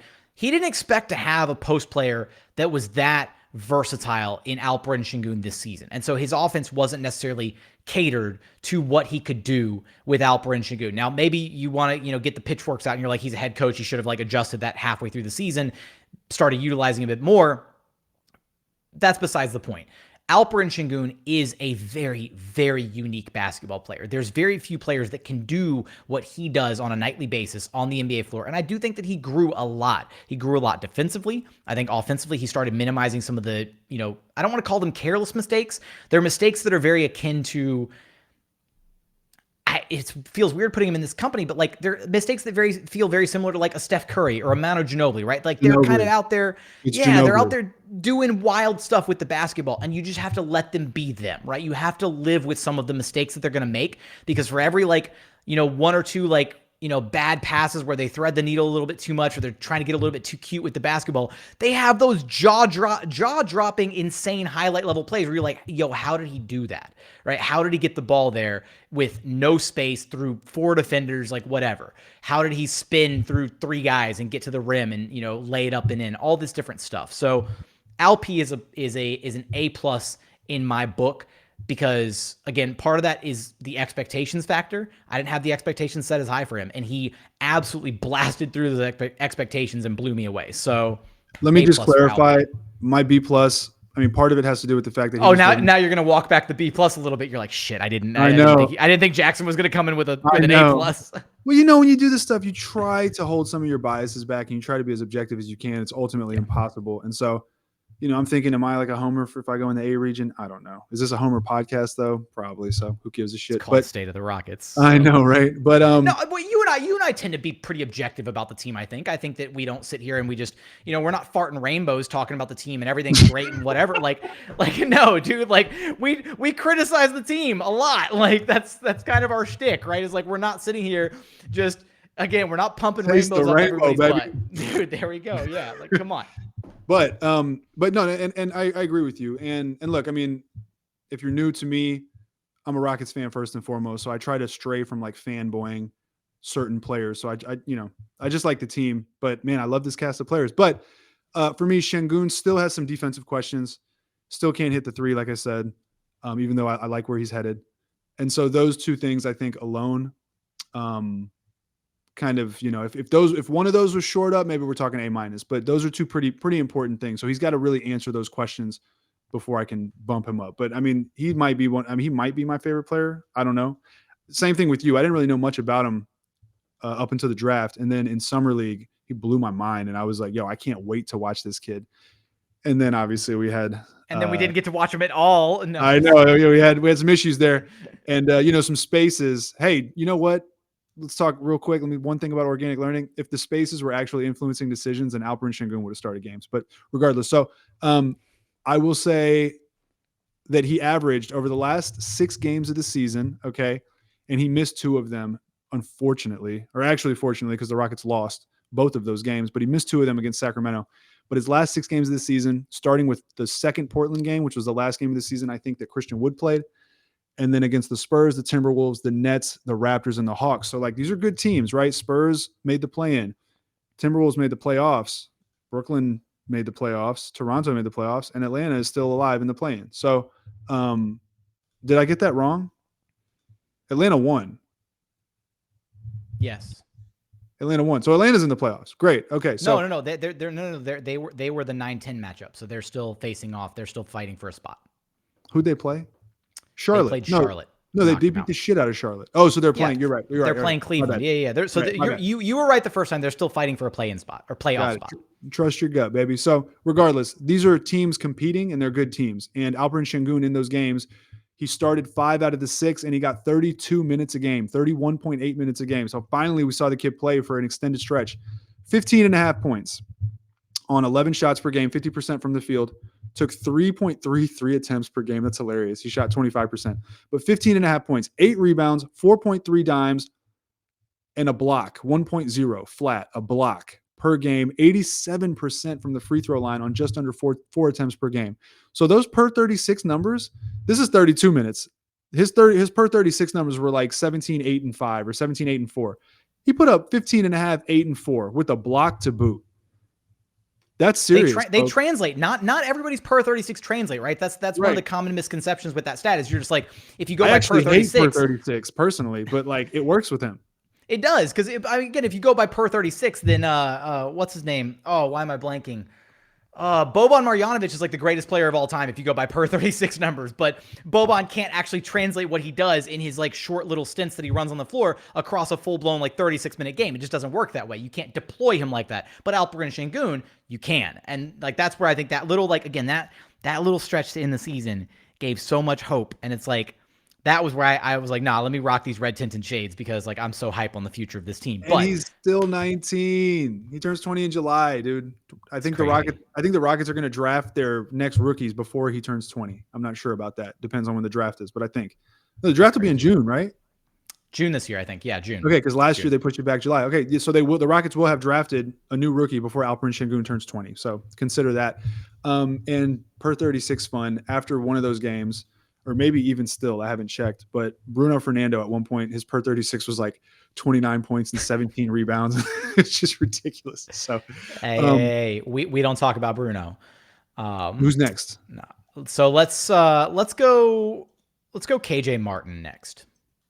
Can we do all the rookies first and then go to the other players? Oh, sure. All right. We'll keep it. All right, we'll keep it a bug. Let's go for your like OCD over here. All right, let's go Josh Christopher then. Josh Chris, it's you. So, tee it off. Yeah. All right. So Josh Christopher showed flashes, man. Like, I walk away being, again, like, I don't think Stone missed on any of these 4 picks. And I think that just as a talent evaluator, Stone has shown his chops. And that's maybe an area that Daryl Morey was probably a bit lacking in, mainly just because we never saw it, right? Because the Rockets were constantly wheeling and dealing their draft picks. They never really, but even so, right? Like Stone's shown an ability to like go out and get guys with like KJ Martin with like the late second rounder, right? That was a pick that was bought, right? Goes and snags Jae'Sean Tate from overseas. So even then, we never really saw like Daryl Morey do that, where he was like going out and finding these gems that other teams were like necessarily like looking over or whatever. So with Josh Christopher, I think talent-wise, you see the flashes. It's there. He's had some really strong performances. He's also had some points in the season that were like straight duds, right? Like he had the stretch like pre and post All-Star break where he didn't hit 3 for like, I think it was like 7 or 8 games in a row. Couldn't buy a bucket. His role was very much in flux with the addition of Dennis Schroeder to the lineup. Like he got bumped down and was suddenly, he was very much in the rotation, clawed his way into the rotation, wasn't expected to be a part of the rotation. And then suddenly Dennis Schroeder got introduced to the mix, and he suddenly starts getting 10, 12 minutes a night. It was rough, right? He didn't quite know what his role was. I think with Josh Christopher, though, you see the flashes defensively. He's got the two-way potential, all of it there. I'm going to give Josh Christopher just a flat B for the season. Disappointing. So I gave Josh a B+. Okay. Now, part of the reason that I gave him a B+ is because my expectations for him this season were low. I thought he'd be in the G League, personally. To be fair, he was. He was, but not for very long. I thought he was going to be there for at least half the season and then maybe brought up like at the end and kind of like given minutes. I'm very pleased that he was not. So his 3-point shot is lacking, under 30% for the season. Over his overall field goal percentage ended up, I think, at 44. But I think he shot 54% from 2 this season, that's very good to me. He's butter from mid-range, like butter. He gets to the basket and finishes. Another knock on him is he's going to be a combo like scoring guard. So I think he averaged 2 dimes and like 1.5 turnovers. So he's not going to be like an assist to turnover guy. He's going to be one of those guys that is going to impact the game scoring. And then on defense, he's not going to necessarily be much of a creator for others. So he'll probably go through those spells, right, where it's like, oh, Josh is on fire, and then, oh, Josh is having a rough shooting game, and therefore he's not playing that well. I think he's going to be that type of player. I give him a B+, though, because when he actually got playing time, he performed well. And I'm going off the top of my head here. I don't have the numbers. I think I have the numbers memorized because I was on the bench with Lance Zierlein and John Granato the other day. Shout out to them. And I was reciting these numbers on ESPN 97.5, 92.5. But I was reciting these numbers, and I think Josh averaged 15 and a half points per game. Sorry, let me back up. 14 games of 25 or more minutes. Okay, so he got real playing time, and I think he's a rhythm player, so I think he needs that time. 15 and a half-ish points, just under 4 rebounds a game, 3-point-something assists per game. I think he shot 52% from the field, and I think he shot like 38.5% from 3 on like 4 attempts per game. So like if that's the Josh Christopher we get one day, 15, 3 and 3 on 50-something% from the field, and even like 35, 36% from 3, much less 38 point whatever percent, then I think he'll be a very good player. And so I give him a B+ for that, because like when he got his chances, he really shined, and then in proportion to the expectations that I had for him, he outperformed those expectations. So yeah, B+ for Josh. I'm really pleased with him. I want to see him sharpen his defensive instincts. Sometimes he just relies on his athleticism and kind of like gambles and gets out of position and forces breakdowns behind him in the defense. So I need him to kind of hone that in and grow a little bit, mature a little bit on the defensive end and get his 3-point shot right. And if he does those things, another gem. All right. That brings us to our final rookie for the season, Usman Garuba. Usman Garuba. So I think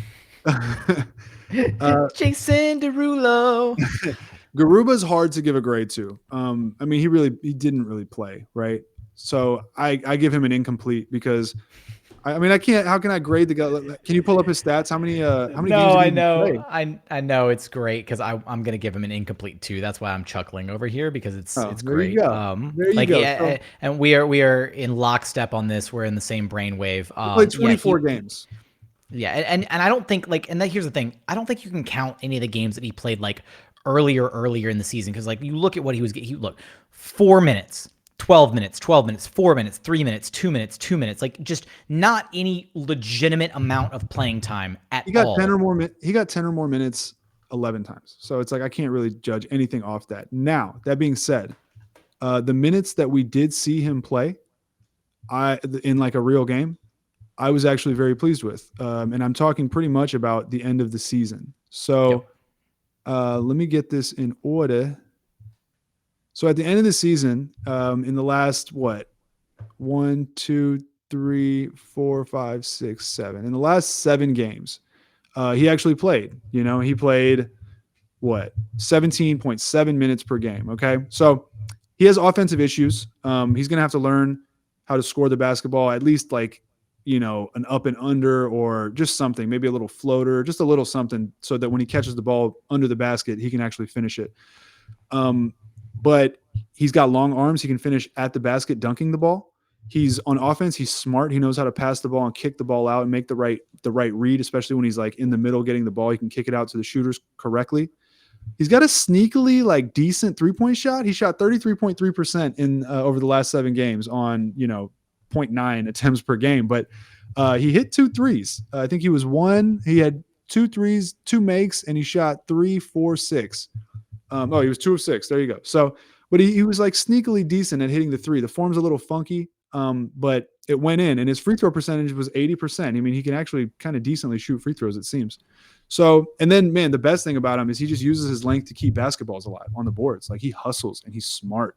He knows how to use his body. He gets after the ball. There were times Itamar on Twitter cut up a couple clips where, man, he was guarding. I forget who it was, but it was I think it was Trae Young. I think it was Trae Young and then someone else on the perimeter for maybe Bogdanovich. I'm not sure, for the Hawks. And his feet were moving well. Like we saw him get cooked at times on defense. But man, when he gets locked in and confident, his feet actually move pretty well. He's really good at turning his hips and kind of, moving on defense laterally. He's got long arms. So when he closes out, it really affects the shot. Trae Young hit 1 shot on him from deep. But other than that, his length was actually affecting Trae Young. So I'm high on Garuba, man. And we talk about needing a big, and the Rockets do need some size, but I think he's actually going to be capable of playing big for certain stretches of games. He's not a big man. He's only 6'8", but he's got the wingspan and he's got the strength and the beef. He's a beefy boy. Some beef on him to kind of bang in there. So I'm really excited about Garuba, but I give him an incomplete. Yeah, I'm right there with you on the incomplete. I think we've seen little spurts about the flashes of the defensive potential, and that's where you look at Garuba and you're like, you know what? He was probably always going to be the project player. Like you looked at what the Rockets were, kind of coming in with roster-wise this season with Wood, with Tice, with Sengun, and with Garuba. Garuba was always going to be the 4th guy. He was going to be the guy that was going to be buried on the bench behind those other 3 bigs. He was going to be the guy spending time at the G League. He had the unfortunate wrist injury that sidelined him for a chunk of the season, missed out on some opportunities where he could have gotten some legitimate reps in games that Christian Wood maybe missed, stuff like that. Tough shake for his rookie year.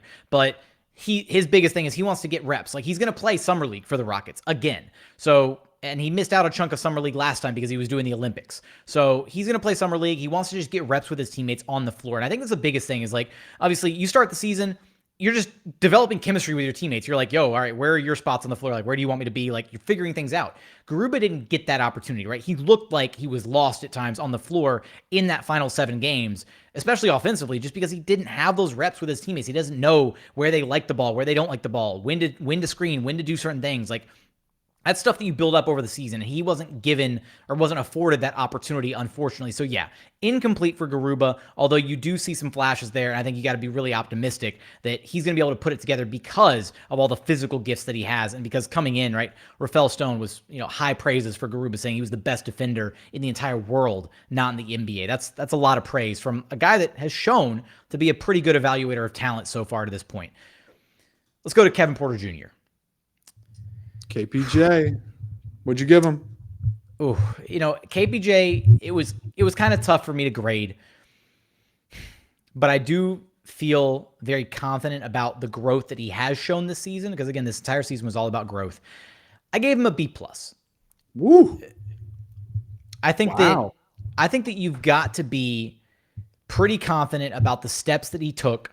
Whether or not he's truly the, Jalen's backcourt running mate for years to come, whatever. Answer that question later on. He grew. Right? We went over his stats earlier on. We went through like his start to the season, where he finished the season at, the 3-point shooting's there, the defense has upticked, all of that. And then especially that final stretch where he and Jalen just got to be unleashed and be themselves, right? I think he showed a lot. I think there's a couple drawbacks on him, right? You look at like his ability to finish in and around the rim. That's a bit concerning. The fact that he, was a better finisher last season around the rim, and this season, like he just, again, he drive into the paint and like he shy away from contact, right? Like he'd go to that like little like whatever, like makeshift like fadeaway jumper, like 3-5 feet away from the bucket, and like bounce off of defenders and go away, rather than trying to like power through them or like finish over them, or even just drawing the contact himself and like forcing the ref to blow the whistle and get to the free throw line.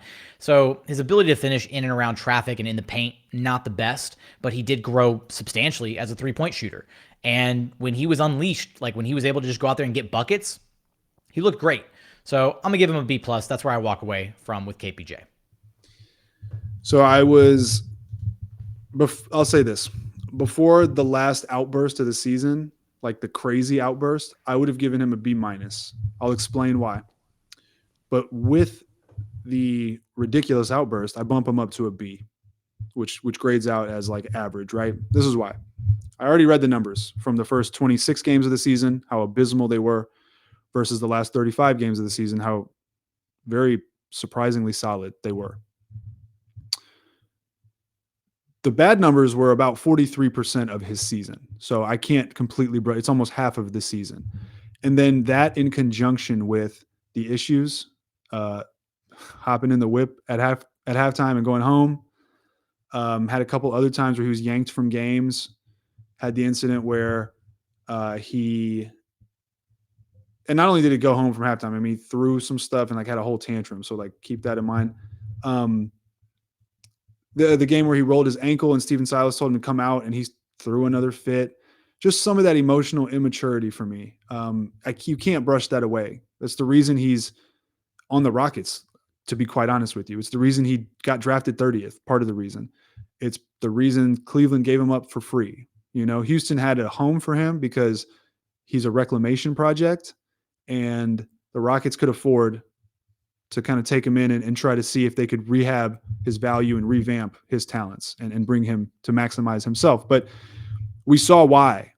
And so I cannot brush that aside. I mean, no objective human being can, right? Like that's a red flag. Superstars can get away with that stuff, but he wouldn't, he was playing terribly and behaving very poorly. So for a while it was like, yo, this is not going to work out. And then he turned it around and he's made a lot of us believers. So credit to him. And that's why I give him a B. It was a Jekyll and Hyde season. 43% of it was in the tank with some crazy outbursts. About 57% of it was, holy shit, this is what we wanted to see. And so the growth in shooting was incredible. I need to see him finish at the rim better, but I also need to see him start manipulating the referees and using contact. Right now he shies away from contact. He likes to finesse. He kind of uses his hand to like curl around or go over the top instead of dipping that shoulder and then finishing off the backboard. Right. So I'd like to see him do that more and not just completely settle for being a 3-point shooter. I mean, if he's going to shoot 40% for 35 games or whatever, like, hey, shoot your shots. But at the end of the day, I want him to be a 3-level scorer because he's capable of scoring at all 3 levels. So I give him a B because it started out pretty awful and then it ended up really awesome. So I think that averages out to a B. All right. We got 2 guys left here. We're down to the 2 forwards, the other 2 sophomores on the team. Which direction you want to go first? KJ Martin or Jae'Sean Tate? I'll let you steer the bus for a second. Let's go KJ Martin. Oh, let's go Jae'Sean Tate because I think KJ Martin had a better season personally. All right, that's all you. All right, KJ Martin, I give him a B+. Solid role player, energy role player, made the most of his minutes, proved that he can shoot. Shot just under 36% for the course of an entire season. That was not a fluke. I mean, has some of my favorite dunks in like Rockets history, possibly the best dunker in the NBA. I just love watching the kid dunk. And I'm a believer that if he was to start or get an increased role or just, yeah, I think start in Jae'Sean Tate's role for the time being until the Rockets can find like a legit 4. But he just, when he's on the court, things change, you know, the floor spaces out better. He's able to make defenses pay better for leaving him open. The energy, just like the transition play, like, you know, he really understands his role. And when he gets the ball, he is not trying to like go one-on-one and do too much. He's just trying to find whoever can make the play and then get off the ball and cut so he can finish, or catch so he can shoot the 3. So B+. I mean, his percentages were good. The efficiency's good. Literally had like an identical season statistically, almost, not literally, but almost, to last season, except and I thought he put up good stats last season for his role.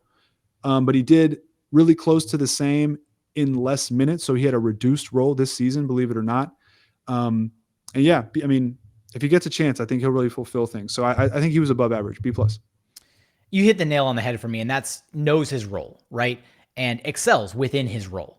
And I think, to me, that's kind of the distinction here. And it's going to, I mean, we're going to kind of leapfrog directly into Jae'Sean Tate as our last guy here. But with KJ, the way that the dynamic changes on the floor is he knows exactly what he's supposed to do. He's out there to screen. He's out there to play defense. He's out there to spot up for threes. And if he has an opportunity to attack off the catch, great, he's doing it. He's not trying to do too much. And I think that's what we saw too much out of with Jae'Sean Tate this season. It felt like at times Jae'Sean Tate was doing too much. And having that safety net of what's up. I don't know. Did you say your grade for KJ? I did not. I was gonna drop it. It's actually the exact same as yours. It's B+. Okay. So sorry, we're on the same page. I do mine at the beginning. You do yours at the end, I guess. So. I guess so. I guess I'm like, you know, justifying myself before I drop the hammer. I'm like, failed. No, anyways, nobody failed this season. But with KJ, right? Like, I do wonder what he would look like in a role, you know, playing like a, you know, not even just a small ball 4 role, right? Like, give him, like, I think he's got the chops to be like a legitimate wing. Like, put him at the 3. I think he can defend wings. He's hitting that 3 ball at a nice clip. And to me, the 2 areas that really stand out is, one, you talked about the spacing, the 3-point shooting, absolutely. But he also provides vertical spacing, something that nobody else on this Rockets roster actually gives this team. Christian Wood, sometimes when he's actually rolling towards the rim, can be a vertical spacer for this Rockets team and can be like a lob threat over the top of the defense. KJ Martin can finish plays significantly better than the way that Jae'Sean Tate can finish plays as like a roll man or coming out of the short roll on the perimeter. Because you get KJ Martin rolling to the rim and you just loft it anywhere near the top of the rim and he's going to go up there and get it. And we've seen him do that a lot this season, both in transition and in the half court. Jae'Sean Tate, it's different. You got to hit him with a bounce pass. You got to hit him down low or a little shovel pass off on the side. And he still has a great ability to finish in and around the land of the trees. Like, I'm not going to take that away from Jae'Sean Tate, but it's just different within the flow of a game, having to give it to a guy and you know that he's just going to yam it through because it's a guaranteed bucket, versus giving it to Jae'Sean Tate. And it's like, all right, now he's going to pirouette 17 times and try and finish over a 7-footer in the paint off the short roll. And like, sometimes he finishes, right? Sometimes he shoulder dips and gets them off and great, like awesome. But it's not that level of guaranteed bucket that KJ Martin can be. So yeah, B+ for KJ Martin. I think he should be in the discussion for a starter's role next season, depending on what the rest of the makeup of the team looks like. Yeah, if they don't fill the hole that they have at the 4, then again, not even at the 4, man. Like, yeah, at the 3. 3. Yeah, like, at the 3. Because again, you could walk into next season with a starting lineup of Kevin Porter Jr., Jalen Green. Wow, why did I blank on? It's way too late. We got to wrap this thing up. Jalen Green, KJ Martin, Alperen Sengun, and then the question mark is just who's going to be the 4, right?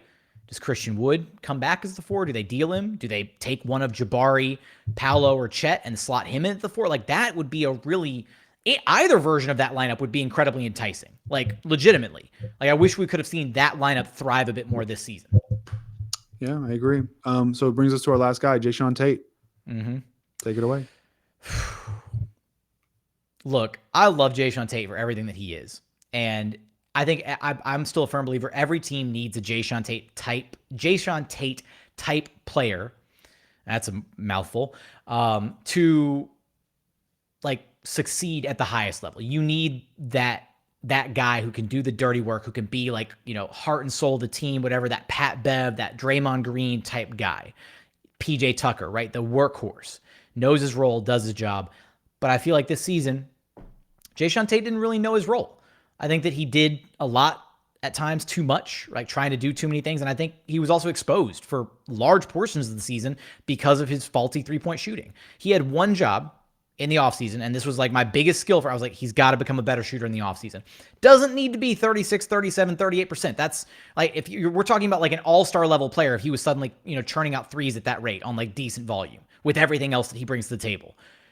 Just be 33, 34, maybe 35% so that teams aren't sticking their opposing center on you, guarding you with Rudy Gobert where he's not even paying attention to you on the perimeter, and you're being forced to chuck up shots, and the defense is like, yep, that's a win for us. If Jae'Sean Tate shoots a shot, that's a win for us. And that just can't happen for him. And so that was a big drawback for me this season.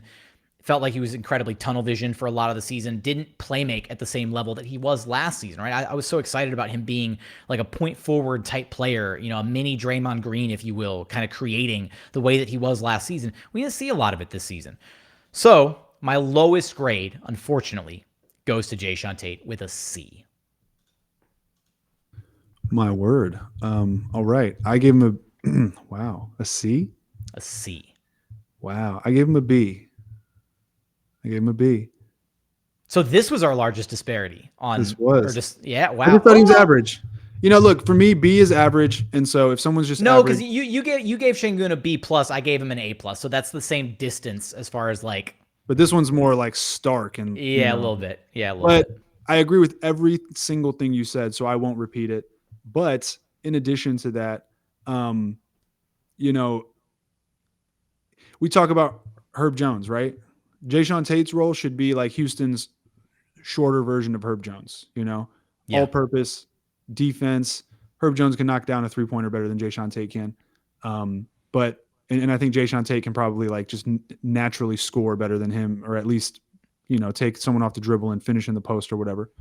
So they kind of offset each other in certain ways. But if we get to a point where Kevin Porter Jr. and Jalen Green are given the freedom next season full time that they were given at the end of this season, then you could really use Jae'Sean Tate as like a guy off the bench that does these types of things, maybe even in the starting lineup if they have enough shooting elsewhere in the starting lineup, but that's probably not going to happen. And he would need to shoot like 32% or 33% to be serviceable in that role. 30% is not going to cut it. So, but he does all those things, and it kind of gets to your point. If he just played his role hardcore, I think we would have all been more pleased. But it kind of speaks to what we talked about a lot, the lack of the hierarchy. Christian Wood, KPJ, Jalen Green, no one really knowing their role, guys distributing shots equally for the most part in a lot of stretches of the season. And Jae'Sean Tate was kind of probably looking around like, man, y'all ain't taking over, so I'm going to try to do my thing. And it would have been much better if he could look to the side and say, oh, Kevin and Jalen are about to drop 25 each, so let me go out there and get 15 rebounds and, guard everyone 1 through 5, that kind of thing. But they didn't get that. So I give him a B. I just thought he was average. He pretty much had the same season he had last season, honestly, except he was more tunnel vision and more ISO, but his assist numbers, I think, are pretty similar. I don't have them. I'll pull them up. But statistically, he was very similar to last season. It was just more so a function of like the role, because last season we needed him to do some of those things, right? But this season we wanted to see other guys kind of take over, and he just looks kind of awkward when he tries to take over. Yeah, he played 3 less minutes a game per game, believe it or not. Scored 0.5 points more, rebounded. Look, I mean, just look it up. If you want to Google it, go to Basketball Reference. All of the numbers are within 0.3 or 0.4 of each other. It's kind of crazy, actually. Oh, he shot 31% from 3. My bad. He also, it's worth noting, despite the three-point shooting struggles for the entire season, he did kind of turn it on as a three-point shooter post All-Star break. And so I want to make sure I get those numbers right here. And he actually wound up shooting 38% from behind the arc, post All-Star break on 2.5 attempts a game. Really? Not super incredible. And at the same time, it's unfortunate because his season 3-point percentage is still like around like 31%, which shows you how bad it was in the tank before the 38% post All-Star break, that it didn't actually drag it up even higher. Like that's how bad it was pre All-Star break. So he needs to be consistent with it though, right? He needs to be consistent across a whole season, needs to know his role. And I think that that's the big question mark with him moving forward is like, does he know his role in this team? Can they have more clearly defined like pecking order, hierarchy, whatever? And if they can, maybe he can still be the starter moving forward. Or maybe there's a better role for him off the bench where he can kind of tap into some of that ability to like get his own and like also create for others and be that point forward. Maybe he can be like the general of the second unit, like on this Rockets team, possibly, right? Like I don't think Jae'Sean Tate by any stretch of the imagination, is a bad player. I think that at times his weaknesses stood out, drastically compared to the rest of the Rockets roster, and other teams took advantage of that.